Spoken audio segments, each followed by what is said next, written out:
नमस्कार। विज्ञान, प्रौद्योगिकी, आविष्कार और नवाचार की खबरों के कार्यक्रम ज्ञान विज्ञान में आपका स्वागत है। मैं हूं स्मृति रस्तोगी। आज के इस अंक में हम बात करेंगे दुनिया भर में महामारी घोषित किए जा चुके कोविड-19 की। बताएंगे क्या है भारतीय स्वास्थ्य विभाग के दिशा निर्देश। साथ ही विश्व गौरैया दिवस पर होगी एक विशेष रिपोर्ट। इसके अलावा खबरें और भी होंगी। शुरुआत करते हैं इस अंक की सुर्खियों से। कोविड-19 के बढ़ते संकट को देखते हुए प्रधानमंत्री ने किया राष्ट्र को संबोधित, सभी के सहयोग का किया आह्वान। आईआईटी कानपुर द्वारा विकसित पाठ्यक्रम पोर्टल महामारी के दौरान घर बैठे छात्रों को देगा प्रोग्रामिंग की ऑनलाइन कक्षाएं। कैंसर के स्थायी उपचार में उम्मीद की किरण। आईसर पुणे के शोधकर्ताओं ने तलाशा कैंसर के इलाज का नया तरीका। और विश्व गौरैया दिवस पर ज्ञान विज्ञान की खास रिपोर्ट, शहरों से पलायन करती गौरैया की कहानी। दुनिया भर में कोरोना वायरस का संकट बढ़ता ही जा रहा है। 150 से ज्यादा देश इसकी चपेट में आ चुके हैं। भारत में भी कोरोना वायरस से पीड़ितों की संख्या लगातार बढ़ रही है। इस आपातकाल की स्थिति में प्रधानमंत्री नरेंद्र मोदी ने 19 मार्च को रात 8 बजे राष्ट्र को संबोधित किया और कोरोना वायरस से जंग पर बात की। बीते कुछ दिनों से एक ऐसा माहौल बन रहा है, ऐसा लग रहा है जैसे हम संकट से बचे हुए हैं। ऐसा लगता है सब ठीक है। वैश्विक महामारी कोरोना से निश्चिंत हो जाने की ये सोच सही नहीं है। इसलिए प्रत्येक भारतवासी का सजग रहना, सतर्क रहना बहुत आवश्यक है। और इसलिए इस वैश्विक महामारी का मुकाबला करने के लिए दो प्रमुख बातों की आवश्यकता है। पहला, संकल्प, और दूसरा, संयम। मेरा सभी देशवासियों से ये आग्रह है कि आने वाले कुछ सप्ताह तक जब बहुत जरूरी हो तभी अपने घर से बाहर निकलें। जितना संभव हो सके आप अपना काम, चाहे बिजनेस से जुड़ा हो, ऑफिस से जुड़ा हो सके तो अपने घर से ही करें। कोरोना वायरस को लेकर भारत पूरी मुस्तैदी बरत रहा है। हर जरूरी कदम उठाया जा रहा है कि ये संक्रमण समाज में ना फैलने पाए। लेकिन क्या समाज कोविड-19 को लेकर सजग है? उससे बचने के लिए सावधानियां बरत रहा है? यही जानने के लिए ज्ञान विज्ञान की टीम ने बात की दिल्ली के कुछ लोगों से। मैं अपने चेहरे पे हाथ नहीं लेता हूँ, मैं मुंह के पास हाथ नहीं लेता हूँ। I try to keep this some social distancing with the people. हाथ वाथ धोना, इससे मतलब दूर रहने के लिए, बीमारी के लिए मास्क का प्रयोग कर रहे हैं। घर में भी बता रहे हैं बहन भाइयों को, सबों को, फैमिली को। मैं सैनिटाइजर लेके चलता हूँ अपने साथ, और बाकी जिससे भी मीटिंग करता हूँ अब तो हैंड शेक करना बंद ही हो गया। उससे प्रोटेक्शन के लिए मास्क पहनना चाहिए और अपने हैंड वॉश करने चाहिए 20 सेकेंड्स तक। आप घर से ज़्यादा बाहर ना निकलें और ज़्यादातर ज़्यादा लोगों के कांटेक्ट में ना आए, दूर से बात करें और ज़्यादा हाथ भी ना मिलाएं, क्योंकि हाथ में सबसे ज़्यादा बैक्टीरिया होता है और वो फैलते हैं। जो कपड़े हमारे पास आ रहे हैं, हम तुरंत जो पर्ची बना के सैनिटाइज़र हमारे पास रखा हुआ है और सैनिटाइज़र का हम उपयोग कर रहे हैं। और हम हमारे जितने भी लड़के हैं सब जाके हर 20 मिनट में सैनिटाइज़र से हम वॉश करवा रहे हैं। अगर किसी को जुकाम हो रहा है तो उसको तुरंत ट्रीटमेंट लें, अपना डॉक्टर से सलाह लें, जाकर के चेकअप कराएं। जुकाम हो, बुखार हो, कुछ भी हो। अपना डाइट पर ध्यान रखना पड़ेगा, एक खाने पीने पे बहुत ध्यान रखना पड़ेगा, जिससे मैं हेल्दी खाना खाए और हमारी इम्यूनिटी, हमारी जो पावर है शरीर की, वो बनी रहे। बच्चों को बार बार हाथ धोने के लिए बोलते हैं कि भाई आप हाथ धो के आओ। बाहर से आए तब भी हाथ धोने के लिए बोलते हैं उनको। सैनिटाइज़र के लिए भी बोलते हैं कि बाहर मार्केट में जाते समय सैनिटाइज़र लगाओ। कोविड-19 को लेकर जहां लोग सावधानियां बरत रहे हैं, वहीं इस संक्रमण के बारे में बहुत सारी भ्रांतियां भी फैल रही हैं जो खतरनाक हैं। जरूरत है कि हम जिम्मेदार नागरिक होने का कर्तव्य निभाते हुए खुद भी सतर्क रहें और दूसरों को भी सुरक्षित रखें। भारत के स्वास्थ्य विभाग ने इसके लिए विभिन्न दिशा निर्देश जारी किए हैं। पेश है ये रिपोर्ट। कोरोना वायरस के बारे में अब तक की जानकारी के मुताबिक ये सिर्फ संक्रमित व्यक्ति से सीधे शारीरिक संपर्क में आने, रोगी की छींक, लार या रोगी द्वारा उपयोग की जाने वाली वस्तुओं जैसे मास्क, कपड़े आदि के सीधे संपर्क में आने से फैल सकता है।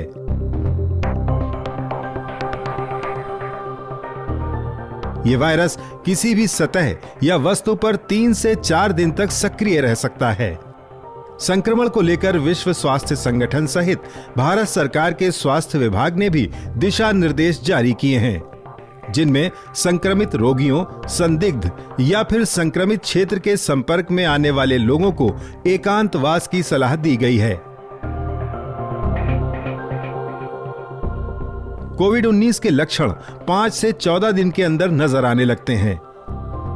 इसलिए किसी भी संपर्क को सावधानी के तौर पर अपने घरों में ही खुद को अलग कर लेना चाहिए। संपर्क में आया व्यक्ति घर के किसी हवादार अटैच बाथरूम कमरे में ही सीमित रहे और परिवार के बुजुर्गों, गर्भवती महिलाओं, बच्चों और सह रुग्णता वाले लोगों से दूर रहे। हर समय सर्जिकल मास्क पहने, मास्क को हर 6 से 8 घंटे में बदले और इनको उचित तरीके से नष्ट कर दे।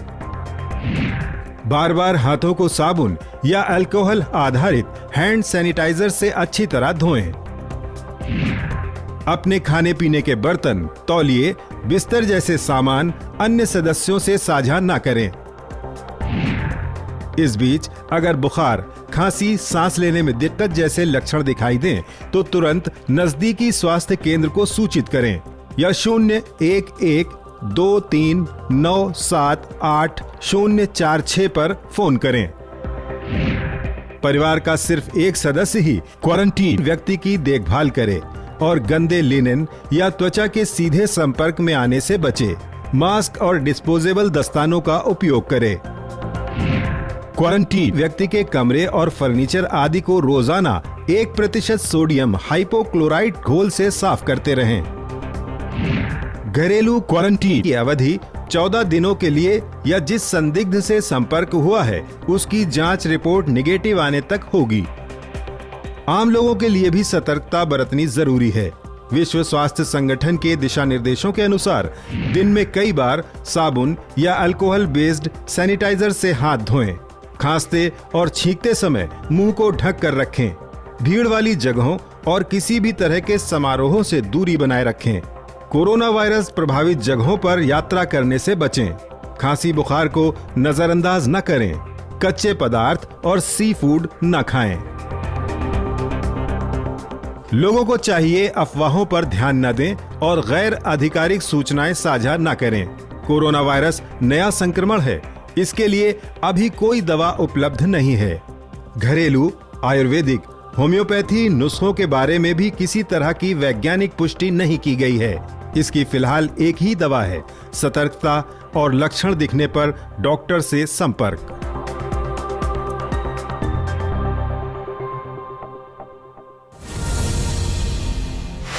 कोरोना वायरस के बढ़ते संक्रमण को देखते हुए भारत में भी स्कूलों से लेकर विश्वविद्यालयों तक कक्षाएं स्थगित की जा रही हैं।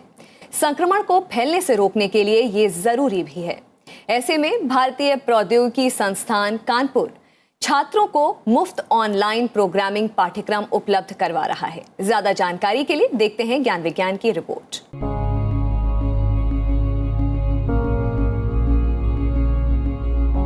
कोविड-19 महामारी के चलते भारत में भी स्कूलों से लेकर विश्वविद्यालयों तक कक्षाएं स्थगित की जा रही हैं और हॉस्टल्स खाली कराए जा रहे हैं। ऐसे में छात्रों की पढ़ाई जारी रखने और सेशन पूरा कराने के लिए भारतीय प्रौद्योगिकी संस्थान कानपुर ने एक ऑनलाइन पाठ्यक्रम प्रणाली विकसित की है। Tutor.ai के नाम से तैयार इस ऑनलाइन साइट पर पंजीकरण कराकर दुनिया भर के विश्वविद्यालय बिना किसी फीस के प्रोग्रामिंग से जुड़े पाठ्यक्रम प्राप्त कर सकते हैं। पूरा विश्व इस समय कोरोना वायरस की चपेट में आया हुआ है और बहुत सारे स्कूल, कॉलेजेस एवं यूनिवर्सिटीज़ ने अपने अपने फ़िज़िकल क्लासरूम बंद कर दिए हैं। तो इस समय IIT कानपुर द्वारा डेवलप एक टेक्नोलॉजी है प्रूटर, जो कि ऑनलाइन प्रोग्रामिंग कोर्सेज रन करती है। हम लोग इस टेक्नोलॉजी को लोगों को फ्री में अवेलेबल करवा रहे हैं हमारे ऑनलाइन प्लेटफॉर्म prutor.ai के थ्रू। प्रूटोर IIT कानपुर के शोधकर्ताओं द्वारा विकसित एक क्रांतिकारी तकनीक है, जिसे पिछले 6 साल में विकसित किया गया है। इसका उपयोग IIT Mumbai, IIT Goa, IIT Madras और कई अन्य प्रमुख संस्थान कोडिंग सिखाने के लिए कर रहे हैं। शोधकर्ताओं के मुताबिक 8वीं कक्षा से ऊपर का कोई भी छात्र प्रूटोर का उपयोग कर प्रोग्रामिंग सीख सकता है। अब IIT कानपुर किसी भी विश्वविद्यालय और कॉलेज को ये तकनीक प्रदान करने के लिए तैयार है। हमारी सभी छात्रों से एवं यूनिवर्सिटीज़ एवं कॉलेजेस से अपील है कि वो इस प्लेटफॉर्म का फ़ायदा लें।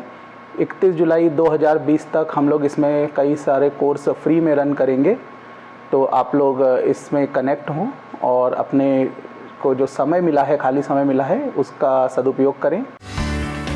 इच्छुक शैक्षणिक संस्थान ऑनलाइन पोर्टल के माध्यम से साइन अप कर सकते हैं और 31 जुलाई 2020 तक इस सुविधा का उपयोग कर सकते हैं। इन पाठ्यक्रमों और टूल्स को मुफ्त में उपलब्ध कराया जा रहा है, ताकि विश्वविद्यालय और कॉलेज अपने छात्रों को लाभान्वित कर सकें। ज्यादा जानकारी के लिए प्रूटोर साइट या फिर 9910043510 पर संपर्क किया जा सकता है।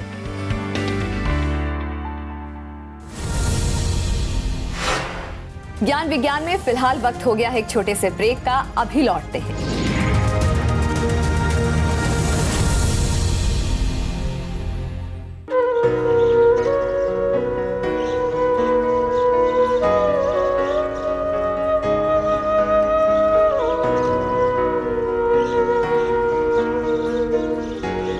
गंगा हमारी नदी है, हम इसे भगवान की तरह मानते हैं।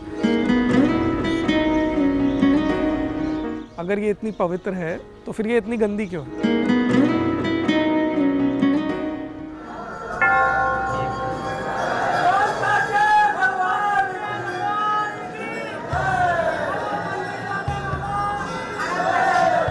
हमारे मंदिर का फूल जो है फेंका नहीं जाता है, कोई जैविक वाला ले जाता है तो कोई अगरबत्ती बनाने वाले ले जाते हैं।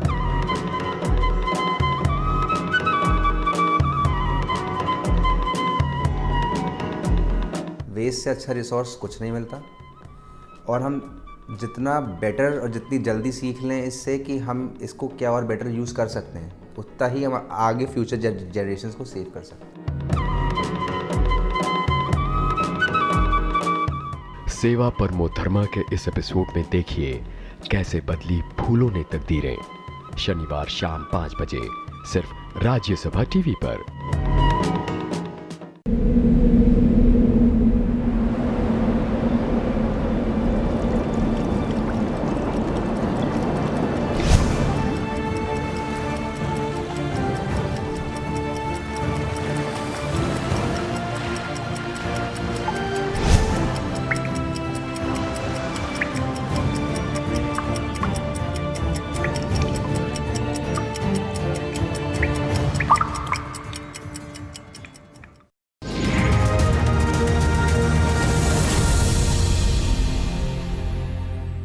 ज्ञान विज्ञान में आपका एक बार फिर स्वागत है। आइए अब देखते हैं विज्ञान और प्रौद्योगिकी से जुड़ी देश दुनिया की कुछ और ताजा गतिविधियां हमारे खास सेगमेंट साइंस एक्सप्रेस में।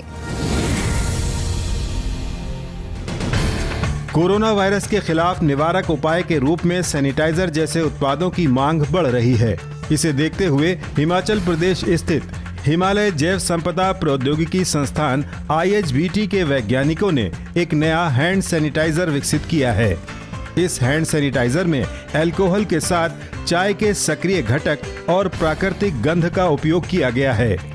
इस उत्पाद में पेराबेंस, ट्राइक्लोस्म, सिंथेटिक खुशबू और थैलेटेस जैसे रसायनों का उपयोग नहीं किया गया है।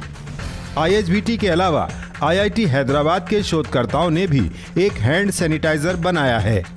WHO के मानकों के अनुसार तैयार किए गए इस हैंड सैनिटाइजर में ग्लिसरॉल, पॉलीप्रोपाइलीन ग्लाइकोल के साथ 70% आइसोप्रोपेनॉल है, जिससे सूक्ष्म जीव मर जाते हैं। भारतीय प्रौद्योगिकी संस्थान मद्रास भारत में हाइपरलूप के बारे में जागरूकता और उत्साह बढ़ाने के लिए भारत की पहली वैश्विक हाइपरलूप पॉड प्रतियोगिता का आयोजन कर रहा है। इस विश्व स्तरीय प्रतियोगिता के फाइनल राउंड का आयोजन जुलाई 2020 में IIT मद्रास परिसर में होगा, जिसका उद्देश्य हाइपरलूप पॉड विकसित करने की दिशा में संबंधित प्रौद्योगिकियों के तीव्र, नवीन और कुशल डिजाइन का निर्माण करना है। प्रतियोगिता में प्रतिभागी छात्र दल एक प्रोटोटाइप वाहन के डिजाइन और निर्माण में भाग लेंगे। फाइनल राउंड के लिए चुनी गई टीमों को IIT मद्रास में हाइपरलूप टेस्ट ट्रैक पर प्रदर्शन के लिए अपने डिजाइन का पूरी तरह कार्यात्मक मॉडल विकसित करना होगा। अमेरिकी अंतरिक्ष एजेंसी नासा ने ऐसे 4 मिशनों के लिए प्रस्तावों का चयन किया है जो ब्रह्मांडीय विस्फोटों और उनके पीछे छूट जाने वाले मलबे का अध्ययन करेंगे। साथ ही ये भी निगरानी करेंगे कि पास के तारों की परिक्रमा करने वाले ग्रहों के वायुमंडल को ये कैसे प्रभावित कर सकते हैं। नासा का लक्ष्य इन मिशनों को 2025 में लॉन्च करने का है। इन मिशनों से ब्रह्मांड के कई अनसुलझे रहस्यों को उजागर करने में मदद मिलेगी। इनमें 2 एस्ट्रोफिजिक्स स्मॉल एक्सप्लोरर मिशन और 2 मिशन ऑफ अपॉर्चुनिटी हैं। कैंसर आज भी सबसे खतरनाक बीमारियों में से एक बना हुआ है। वैज्ञानिक इस जानलेवा बीमारी के स्थायी इलाज तलाशने की कोशिश कर रहे हैं।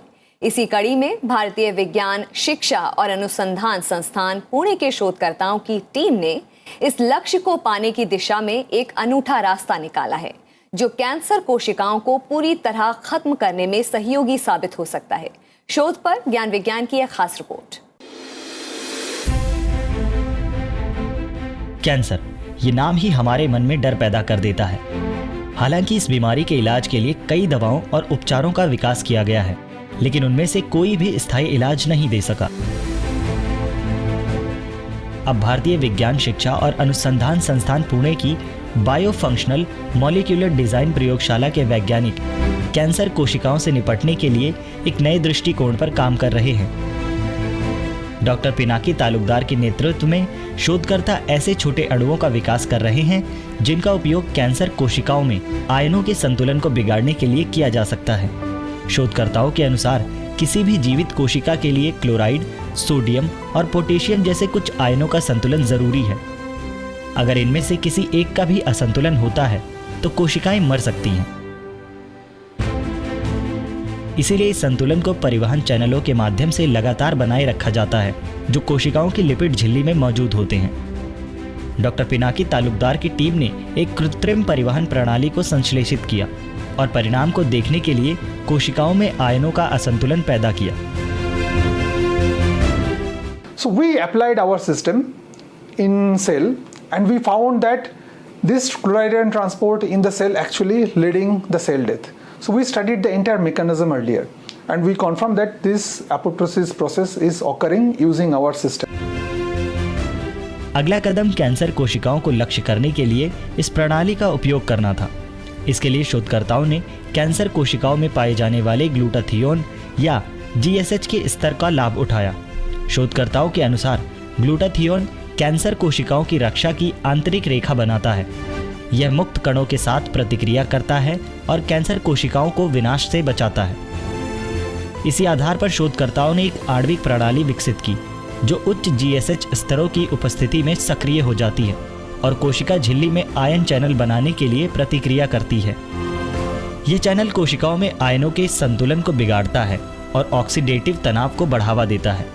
यह कैंसर कोशिकाओं में ग्लूटाथियोन के स्तर को कम करने में मदद करता है, जिससे उनकी प्रतिरक्षा प्रभावित होती है।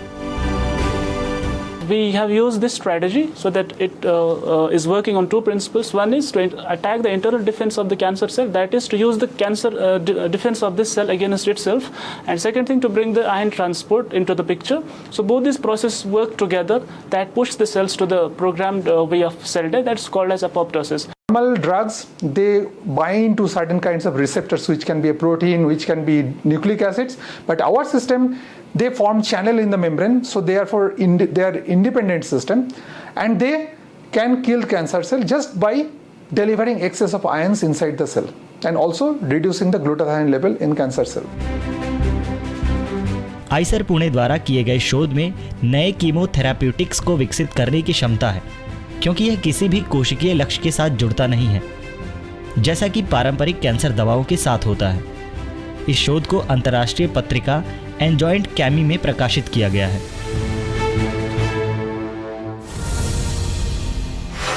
वक्त है एक और छोटे से ब्रेक का, लेकिन आप कहीं मत जाइएगा, हम अभी लौटते हैं।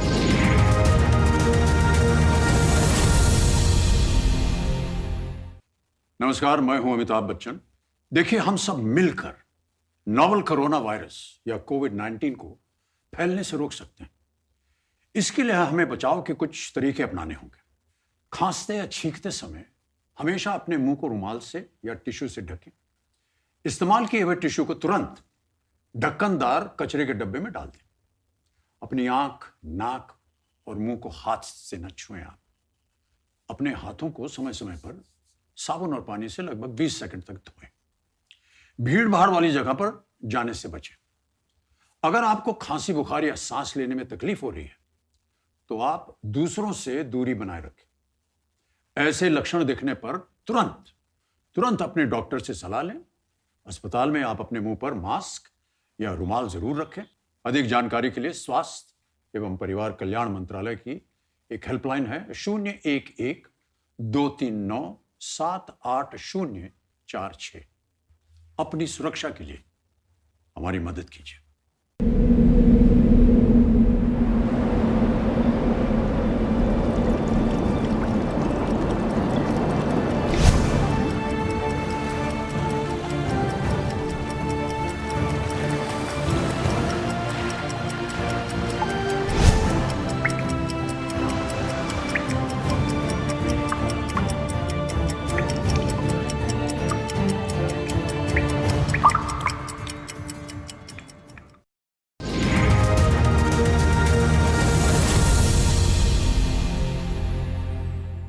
ब्रेक के बाद आपका स्वागत है। आप देख रहे हैं ज्ञान विज्ञान। एक जमाना था जब गौरैया के चहचहाने से सुबह की शुरुआत होती थी, लेकिन अब ये आवाज एक तरह से लोग भूल चुके हैं। इस नन्ही चिड़िया की शहरों से कम होती तादाद के लिए कहीं ना कहीं हम ही जिम्मेदार हैं। गौरैया के शहरों से पलायन को बचाने और लोगों को उसके प्रति जागरूक करने के लिए हर साल 20 मार्च को विश्व गौरैया दिवस मनाया जाता है। गौरैया पर ज्ञान विज्ञान की एक खास रिपोर्ट।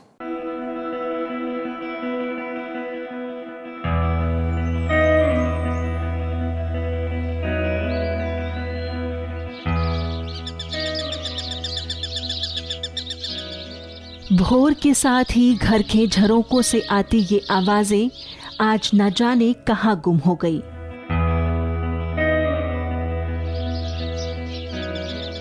फुर फुर करते हुए खिड़कियों, जंगलों से दिन भर कमरों में आना जाना और आंगन में इधर से उधर फुदकते रहने वाली वो हमारे आपके घरों और जिंदगी का एक सदस्य ही तो थी। इसीलिए तो उसे हाउस स्पैरो कहा जाता है। छोटे पेड़ों, झाड़ियों के साथ हमारे घरों में उनका घोंसला होता था। कुछ साल पहले तक जो हर शहर और गांव में देखने को मिल जाती थी, लेकिन अब शहरों में तो यह लगभग ना के बराबर ही दिखाई देती है। और हाल ही में हुए 13वें कोप सम्मेलन में जारी इंडियन स्टेटस बर्ड 2020 की रिपोर्ट के अनुसार भी हाउस स्पैरो की संख्या बड़े शहरों में घटी है, लेकिन अन्य क्षेत्रों में फिलहाल स्थिर है। आमतौर पर ये गौरैया देश के हर हिस्से में पाई जाती है, लेकिन शहरों में इनकी घटती आबादी चिंताजनक है। लेकिन सवाल है कि आखिर ऐसा हुआ क्यों? क्योंकि हमने ही तो उसे अपने घरों से बाहर निकाल दिया।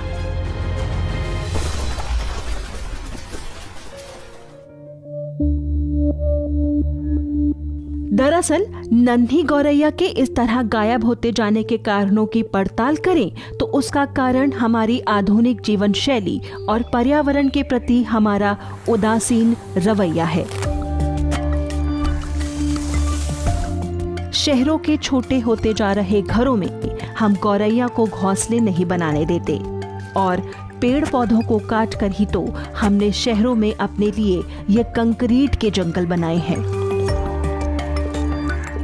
इसके अलावा इंसानों द्वारा उपयोग किए जाने वाले कीटनाशक और रसायन भी पक्षियों के लिए बहुत नुकसानदायक हैं।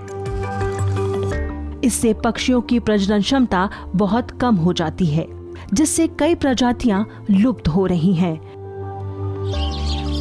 यूरोप में गौरैया संरक्षण चिंता के विषय वाली प्रजाति बन चुकी है और ब्रिटेन में इसे रेड लिस्ट में रखा गया है, जबकि मेट्रो सिटीज में गौरैया के पलायन को देखते हुए ही साल 2012 में उसे दिल्ली के राज्य पक्षी का दर्जा दिया गया।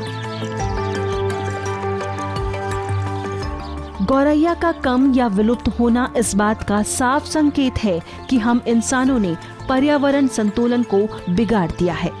अगर हम गौरैया को संरक्षण प्रदान कर उसे जीवन दान देते हैं तो वह भी पारिस्थितिक जीवन तंत्र के एक हिस्से के रूप में हमारे पर्यावरण को बेहतर बनाने में अपना योगदान देती है। वह अपने बच्चों को अल्फा और कटवर्म नामक कीड़े भी खिलाती है जो हमारी फसलों के लिए हानिकारक होते हैं। नेचर फॉरएवर सोसाइटी के अध्यक्ष मोहम्मद दिलावर के विशेष प्रयासों से पहली बार वर्ष 2010 में विश्व गौरैया दिवस मनाया गया था और अब पूरे विश्व में गौरैया के संरक्षण के प्रति लोगों को जागरूक करने के लिए हर साल 20 मार्च को वर्ल्ड स्पैरो डे मनाया जाता है।